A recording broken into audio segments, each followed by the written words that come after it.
नमस्कार। आज हम कमर्शियल सेगमेंट में रेंटल और सेल के बारे में डिस्कस करेंगे। ज़्यादा से ज़्यादा लोग रेजिडेंशियल में प्लॉटिंग और इंडिपेंडेंट हाउसेस और फ्लैट्स, फार्म प्लॉट्स करते हैं। इंडस्ट्रियल में, कमर्शियल में क्या आते हैं? कमर्शियल में आपको रिटेल ऑफिस आते हैं, retail space, showroom space, furnished space, plug and play, unfurnished, semi furnished, bare shell, warm shell, इतनी तरीके हैं। तो अगर इसमें कोई एंटर करना चाहते हैं तो उनको बेसिकली 2-3 पॉइंट माइंड में क्लियर रहना चाहिए कि ये टाइम कंज्यूमिंग प्रोसेस है। कमर्शियल कभी भी 3 महीने से लेकर 1 साल तक रख सकता है। अगर कोई ऑफिस 10,000 स्क्वायर फीट लेना चाहते हैं तो 10,000 में क्या होता है, कमर्शियल में डिले इसलिए होता है कि लोकल ऑफिस से लेकर regional office, zonal office, national office, corporate office, इतने विजिट रहते हैं, इतने लोग रहते हैं, वो टेक्निकली रहते हैं, कमर्शियल रहते हैं। तो ईच स्टेप पास करने के लिए 15-20 दिन लग जाते हैं।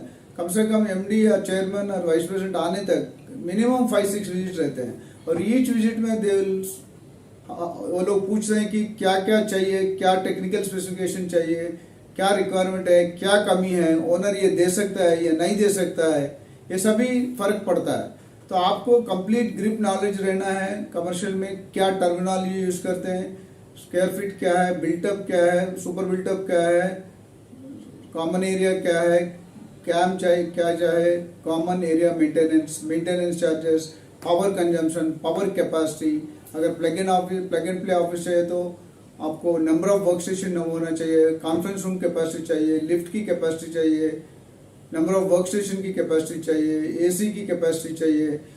सो ये सभी, पावर बैकअप है ही नहीं है, ये सभी जानकारी के लिए और आप वेरीफाई करना है कि प्रॉपर्टी में है वर्किंग कंडीशन, सर्वर रूम है, ऑल कनेक्शन, वाईफाई कनेक्शन है, ये सभी बिना देखे आप सजेस्ट नहीं सकते। अब वंस अब एक बार टेनेंट से मिलते हैं तो उनकी रिक्वायरमेंट क्लियरली समझना चाहिए। एक बार समझने के बाद वो पॉइंट्स जो प्रॉपर्टी उन्होंने पूछते हैं, ज्योग्राफिकल एरिया में, लोकेशन में, फ्लोर पे। सो रिटेल के लिए थोड़ा अलग रहता है, मैं दूसरा एक वीडियो बनाऊंगा। कमर्शियल ऑफिस स्पेस के लिए अलग रहेगा। सो दोनों में थोड़ा फर्क है, 50% सेम रहेगा। बट अगर आपका स्पेशलाइजेशन रेंटल में है, सेल में है, या जॉइंट वेंचर्स में है, या कमर्शियल प्लॉट्स में है, कमर्शियल लैंड्स में है, आपको सोचना पड़ेगा। उस तरीके से आपको प्लान करना पड़ेगा। आपको कभी भी client information sheet, customer information sheet बनना, उनकी क्या रिक्वायरमेंट है, वास्तु स्पेसिफिक है, बजट स्पेसिफिक क्या है, क्या स्पेसिफिक, मिनिमम कितना हो सकता है, मैक्सिमम कितना हो सकता है, कौन सी फ्लोर पे रहना, रोड साइड की बिल्डिंग कंपलसरी है या अंदर भी चलेगा। कुछ लोग अंदर परमिशन के लिए नहीं देते हैं, रेजिडेंशियल में परमिशन कॉर्पोरेट कर रहे तो म्यूनसिपल टैक्स को आके ऑब्जेक्शन करते हैं। तो कभी कभी कुछ ओनर बोलते हैं टैक्स आप पे करने से आप ले सकते हैं, नहीं तो नहीं। तो ये सभी आपको ध्यान में रहना चाहिए। और वो कौन सी ऑपरेटिंग सेंटर है, बीपीओ है, कॉल सेंटर है, डेवलपमेंट सेंटर है, आरएनडी है, नॉर्मल सॉफ्टवेयर कंपनी है, एडमिनिस्ट्रेटिव ऑफिस है, ये इसको सभी सॉफ्टवेयर ही रह सकता है या फार्मा भी रह सकता है, एडमिनिस्ट्रेटिव रहता है, चैनल ऑफिस रह सकता है। तो इसमें अलग अलग बहुत सारे सेगमेंट हैं। आपको हर एक सेगमेंट आप मास्टरी नहीं कर सकते। अगर आपको कमर्शियल, ये वीडियो में स्पेसिफिकली कमर्शियल रेंटल के बना रहा हूँ। कमर्शियल रेंटल इतना इंपॉर्टेंट है क्योंकि हर एक आदमी जो बिजनेस करना चाहते हैं 500 स्क्वायर फीट लेके उससे 5 लाख स्क्वायर फीट तक रिक्वायरमेंट रहते हैं।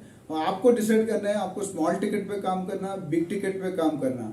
स्मॉल टिकट पे थोड़ा बजट कम रहते हैं और ईजी होते हैं। लॉन्ग साइज में स्पेशली आप एसईजेड, स्पेशल इकोनॉमिक में जाए तो उनकी रिक्वायरमेंट अलग रहते हैं, उनकी टैक्सेशन अलग रहते हैं, उनकी बेनिफिट्स अलग रहते हैं। कुछ कंपनी एलिजिबल होते हैं, कुछ कंपनी एलिजिबल नहीं होते हैं सॉफ्टवेयर में।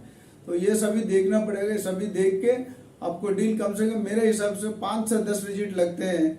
मैंने एक कमर्शियल डील 30,000 स्क्वायर फीट का एक अच्छा एरिया में देखा है।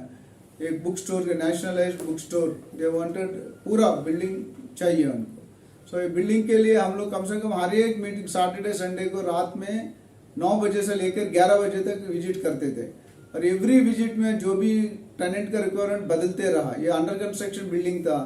सो वंस वो अंडरस्टैंड अंडर कंस्ट्रक्टिंग बिल्डिंग है, उसमें देख देख के 10 विजिट के बाद फाइनली हम लोग कंक्लूड किए। कम से कम 4 महीने लगे खाली कंक्लूड करने के लिए। उसके बाद डॉक्यूमेंटेशन, वेरिफिकेशन, इसके लिए ऑलमोस्ट अनदर 3 महीने लगे। सो 8th मंथ में हम लोग 8वें महीने में क्लोज किया है।